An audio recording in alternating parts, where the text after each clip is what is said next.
Bonjour les CE2. Aujourd'hui, nous allons apprendre une nouvelle notion en géométrie. Pour cela, commençons par faire une construction. Tu as besoin d'une feuille, d'un feutre, d'une règle et d'une paire de ciseaux. Va chercher ce matériel si tu ne l'as pas avec toi et fais une pause dans la vidéo. Bien.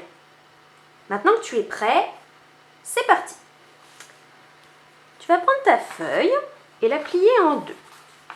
C'est pas grave si ce n'est pas côte à côte, pas grave du tout. Tu la plies en deux grossièrement. Si tu ouvres ta feuille, tu découvres que tu as fait un pli. Ce pli, tu vas le repasser avec ton feutre. Comme ça, on le verra bien.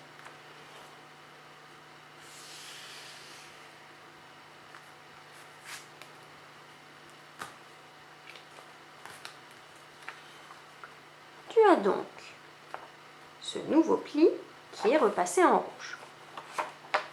Tu refermes de nouveau ta feuille. Tu sais que le pli est ici. Maintenant, avec la paire de ciseaux, tu vas découper une forme très simple. Mais attention, il y a certaines règles. Tu vas devoir partir du bord de ta feuille où il y avait le pli, ici. Tu vas découper en montant, mais attention, tu ne vas pas jusqu'en haut. Tu t'arrêtes un peu avant. Puis tu redescendras en redécoupant pour arriver de nouveau au pli. C'est très important de partir du pli, de monter, puis de redescendre comme tu le veux jusqu'au pli, sans arriver en haut de la feuille. Je te montre.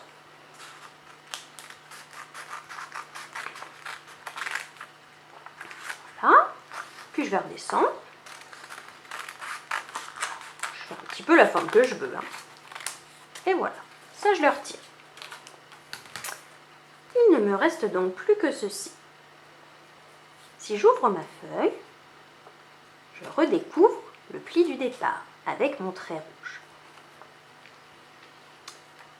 Est-ce que tu observes quelque chose parmi cette nouvelle forme? Eh bien moi j'observe que la partie de gauche est exactement pareille que la partie de droite. On va donc dire que la partie de gauche est symétrique à la partie de droite. Ce trait rouge est donc devenu l'axe de symétrie de la figure. Car la partie gauche peut complètement se superposer à la partie droite si je les plie l'une sur l'autre. Un petit peu comme dans un miroir.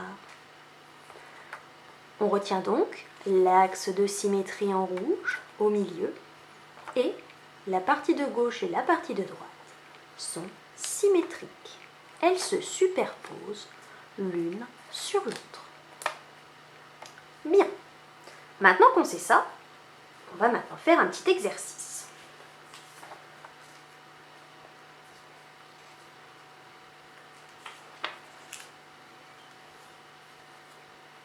Tu vas pouvoir regarder, voire même imprimer, les formes que je t'ai préparées. On a ici un cercle ou un rond, une flèche, un carré, un triangle, un éclair, un rectangle. Je ne vais garder pour l'instant que le carré. Le but de l'exercice d'aujourd'hui va être de trouver combien il y a d'axes de symétrie pour ce carré. Je te laisse réfléchir quelques instants. D'après toi, combien il y a d'axes de symétrie dans ce carré?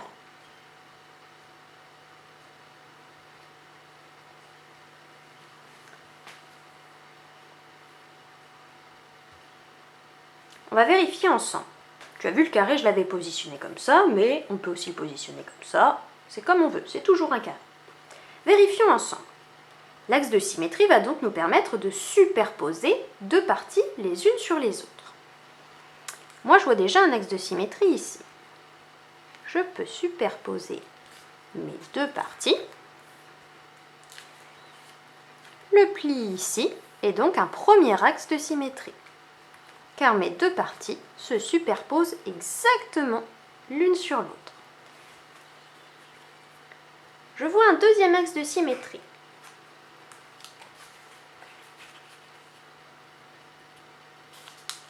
Comme ceci. Voilà mon deuxième axe de symétrie. J'en avais donc un et un autre d'axe de symétrie. Est-ce que tu vois d'autres axes de symétrie pour le carré? Eh bien oui, il y en a. Regarde bien. Si je plie de cette manière, mes deux parties sont superposées et j'ai donc un nouvel axe de symétrie qui apparaît ici. Pour l'instant, on en est à 3. J'en vois un dernier de cette manière. Regarde bien.